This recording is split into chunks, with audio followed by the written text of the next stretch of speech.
Although one of the most successful countries in the world, China has built for itself a reputation of fear and misinformation due to its strict controls on information, both online and offline.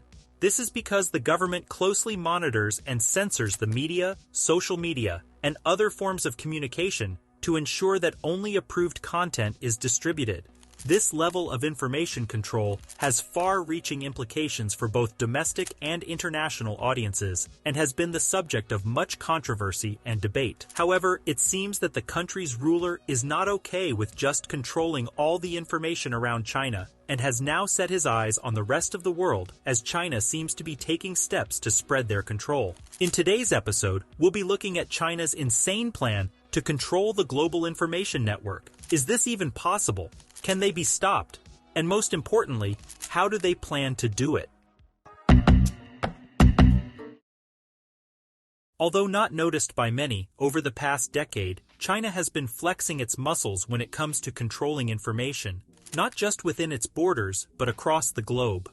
See, with the expansion of its own state media outlets, such as Xinhua, Beijing is currently attempting to create credible alternatives to established newswires based in liberal democracies. But it's not just about creating new sources of information. As unknown to many, China is also using proxies to control Chinese-language media outlets in other countries, and using sophisticated disinformation tactics on social media to sway global opinion. The crazy part is that their reach seems to be endless, as from North America to Africa, Latin America to Europe, China is using every tool at its disposal to control the narrative and spread its influence. However, this shouldn't come as a surprise, as China's efforts to spread its influence have become increasingly prominent in recent years in both economic and political sectors. Through initiatives like the Belt and Road Initiative, China has sought to expand its global reach by investing in infrastructure projects and building partnerships with other countries. So, it's not surprising that the country also tried to increase its soft power through cultural diplomacy by promoting its language and media outlets around the world. However, there is a dark side to this power grab, as China has been accused of using disinformation campaigns and cyber espionage to influence political events and public opinion in other countries. However, that's not all, as the country's efforts to control information are not only limited to media outlets alone. This is because the country is also making a concentrated effort to dominate the pipes through which information flows globally, including the physical infrastructure, rules, and norms that govern the movement of data. To make things easier to imagine, this move encompasses a broad range of areas, from telecommunications networks to search engines, social media platforms, and even the very standards that govern the internet. China is so focused on controlling all this because, by gaining greater influence in these areas, it aims to spread state media coverage more aggressively and covertly on internet networks, social media platforms, and other devices, while depriving news consumers in many countries of independent coverage about China. If they are to achieve their ambitions, the world will be forced into a madness that has never been seen before. To understand, you need to imagine a world where Beijing has even greater control over the pipes of information. In such a world, the Chinese government could more easily silence dissenting voices and manipulate information flows within foreign countries. As such, negative stories and social media conversations could be censored at the flick of a switch, while rumors, opinions, and accusations could be strategically planted to spread disinformation and shape public opinion. This dark alternate future would be the result of China's sharp power grab and control over the very information we use to make our daily decisions. This essentially means the country would have the power to make us decide and have opinions without using force and without our even knowing.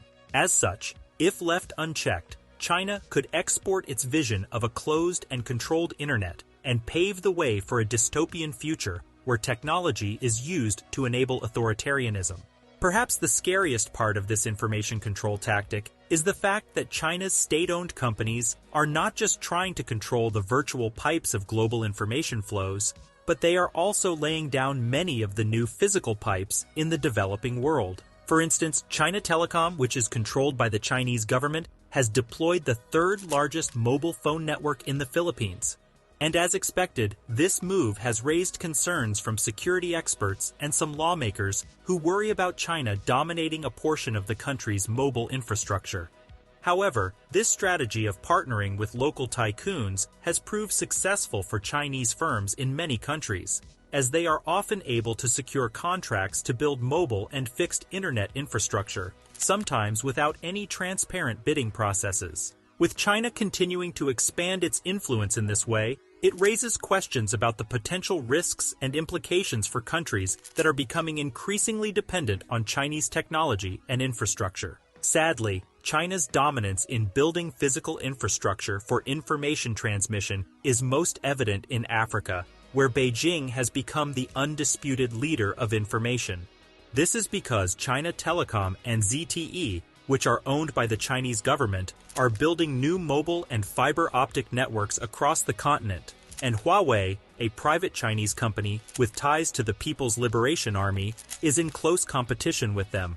Under China's Digital Silk Road (DSR) initiative, these Chinese companies are granted loans from Chinese banks on extremely favorable terms, making it difficult for non-Chinese competitors to gain the same level of support. To make matters worse, Huawei has signed contracts around the world to build next-generation 5G networks, even though many liberal democracies have banned them. However, that's not all, as in Southeast Asia, Huawei built many of the short undersea cables that link the region's telecommunications networks.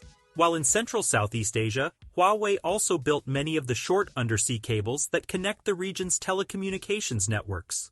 To make matters even worse, the company has already become the dominant provider of new 5G technology on both sides.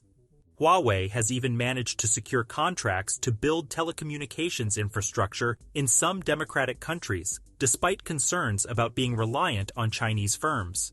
This is mostly because Huawei's low costs and technological experience often give them an advantage in winning infrastructure contracts, especially in developing countries. And apart from that, Huawei is also one of the world's largest investors in research and development, not to mention the fact that Chinese companies have also been successful in winning contracts for Internet of Things (IoT) projects, with Beijing making this sector a national priority. As such, Chinese-built surveillance camera systems have even been used in official buildings in Europe and North America. However, Hikvision cameras have now been banned in the USA due to their involvement in abuses in Xinjiang. Another way China might be trying to control the world's information is through social media. See, Chinese social media platforms like WeChat, Weibo, and TikTok have rapidly expanded both at home and abroad, with TikTok rivaling longer-established social media networks in terms of new users and cultural influence. WeChat, owned by Tencent, has also become a ubiquitous tool in China and has expanded across Southeast Asia and South Asia, with a mind-numbing estimated 1.24 billion users. Besides that, Chinese mobile phone makers are enjoying success in developing regions like Africa, South Asia, and Southeast Asia, with Chinese-made phones coming loaded with popular Chinese social media apps and web browsers. As such, Chinese companies are also gaining ground in the global digital television market, with companies like StarTimes becoming leaders in Africa's transition from analog to digital television.